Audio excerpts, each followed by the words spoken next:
Je dis à Lily que je dois aller régler un problème et que je reviens dès que je peux. Je vais vous attendre. Je suis Adrien. Nous retournons à la réception. Une femme est assise dans un divan, elle regarde dans le vide. Elle est choquée, ça se voit. Elle tient ses mains posées sur son tablier. Je vois qu'elle tremble. Je m'assois à côté d'elle. Je la reconnais, c'est Maggie, une de nos plus anciennes femmes de ménage. Je passe un bras autour de ses épaules. Elle sursaute, puis me reconnaît et laisse couler ses larmes. Elle a les lèvres bleues. Maggie, vous voulez m'expliquer ce que vous avez vu? Elle fait non de la tête. Quand vous êtes entré dans la chambre, vous n'avez touché à rien? Non. Bien, je vais vous laisser avec Adrien. Je vais aller voir la chambre, ensuite j'appellerai le shérif du comté. Il vous demandera certainement de faire une déclaration, mais ne vous tracassez pas. Je lui dirai que ça peut attendre. Maggie tourne la tête et me remercie du regard. En attendant, vous pouvez vous mettre dans le bureau. Je fais signe à Adrien, il prend ma place auprès de Maggie. Avant de monter dans la chambre de Madame Ballard, il faut que je prenne des lunettes de soleil. Les plus foncées possibles. J'ai appris ce truc dans mon ancienne vie. Je ne supporte pas la vue du sang, mais alors pas du tout. Je dirais même que je peux perdre connaissance. Alors, en mettant des lunettes de soleil, la couleur disparaît et j'arrive à le supporter. Reste l'odeur, mais ça, je ne peux rien y faire. Je vais dans le bureau, derrière le comptoir de réception, et j'attrape une paire de lunettes dans mon tiroir. Je prends ensuite l'ascenseur jusqu'au 3e, puis direction la chambre 307. La porte est restée ouverte. Je m'approche et déjà, l'odeur est là, pesante, humide. J'entre dans la pièce et je vois un corps de femme couché au pied du lit. Je me force à regarder. Madame Ballard gît dans une grande flaque visqueuse. Elle est sur le dos, elle a les yeux grands ouverts. Je regarde où je mets les pieds, l'odeur est métallique et lourde. Les murs ont des traces de jets de sang. Madame Ballard s'est défendue, je connais ce genre de scène. Je prends mon mouchoir et je le plaque sur mon nez. C'est une boucherie. Elle a la gorge tranchée. Elle a également une petite culotte qui est posée sur son visage. J'en ai assez vu. J'ai le cœur au bord des lèvres. Je sors rapidement. Je ferme la porte de la chambre et je vais prendre les escaliers. Je ne respire pas, je ne peux pas. Il me faut de l'air frais. Je descends les marches aussi vite que je peux et je débarque dans le hall. Je me dirige vers les toilettes. Tant pis pour l'air frais. Je vomis mon petit déjeuner. Les hauts, le cœur ne s'arrête pas. Je ne parviens pas à chasser l'image de Madame Ballard, à qui je parlais encore hier soir. J'arrive tout doucement à me calmer. Je m'asperge le visage avec de l'eau froide, je prends une des serviettes en coton qui pend et je m'essuie. Je sens l'odeur de la lessive. C'est une odeur normale. Je m'en imprègne. Je sors enfin sur la grande terrasse en face de la piscine et j'aspire à plein poumon l'air de l'océan.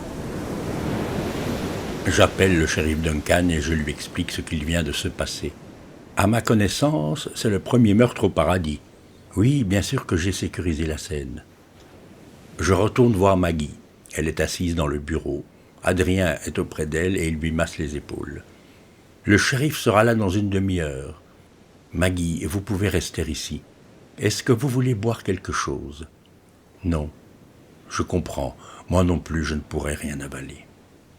Je dis à Adrien de faire comme si de rien n'était auprès des clients, pour l'instant. Nous verrons bien ce que le shérif dira. Je vous laisse. Appelez-moi sur mon portable dès que Duncan sera là. Je retourne auprès de Lily. Elle me tourne le dos et joue avec une mèche de ses cheveux bleus. Je m'assois. « Alors ?» demande Lily. « Ça avait l'air important. Vous êtes tout pâle. Vous vous sentez bien ?» Je décide de ne rien dire pour le moment. « Oui, tout va bien. Oh, tu sais, les problèmes aiment bien qu'on s'occupe d'eux.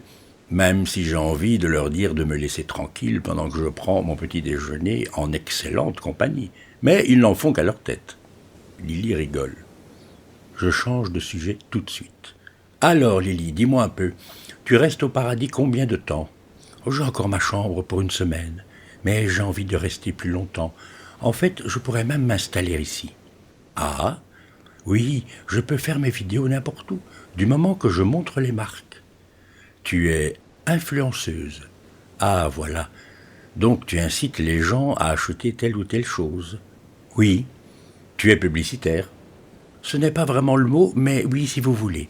Je gagne ma vie en portant les marques et en me filmant avec. Tu es mannequin. Si vous voulez. Un nouveau genre de mannequin. On pourrait parler d'autre chose? D'accord. Allez, je me jette. Vous me plaisez. Aïe. Moi aussi, je t'aime bien, Lily. Non, je vais dire que je vous trouve...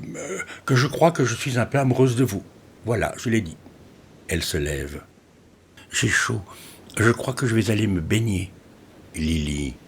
Oui. Lily. Je tends la main. Elle prend la mienne. Lily, je ne peux pas me permettre de... Je suis un des directeurs de cet hôtel et j'ai des obligations de retenue. Je ne suis pas libre. Bon, je vais nager. Vous me regarderez? Oui. Nous restons quelques secondes sans bouger, les yeux dans les yeux. Je ne sais pas, je ne sais plus. Elle se mord la lèvre inférieure. Elle enlève sa robe, qu'elle pose sur le dossier de sa chaise. Elle porte un maillot une pièce, bleu comme ses cheveux, très échancré, qui met en valeur sa poitrine. Elle fait un montage savant avec ses cheveux, un chignon sauvage qui dévoile son cou. Elle me sourit, m'envoie un petit baiser, puis marche sur la plage, comme si elle était sur un tapis rouge. Mon cœur flash comme un paparazzi. Je ne peux néanmoins pas m'empêcher de lui crier de faire attention aux dangers de l'océan. Les quelques couples qui prennent le soleil dans les transats ne font pas attention. Ah si, les hommes relèvent la tête. Ils retiennent leur respiration. Lily entre dans l'eau, les vagues viennent lécher ses cuisses. Elle se tourne vers moi et me fait un signe de la main. Elle crie que l'eau est bonne et que je devrais venir. Les hommes dans les transats ont subitement très envie d'aller nager. Tiens, et si j'allais au bord de l'eau?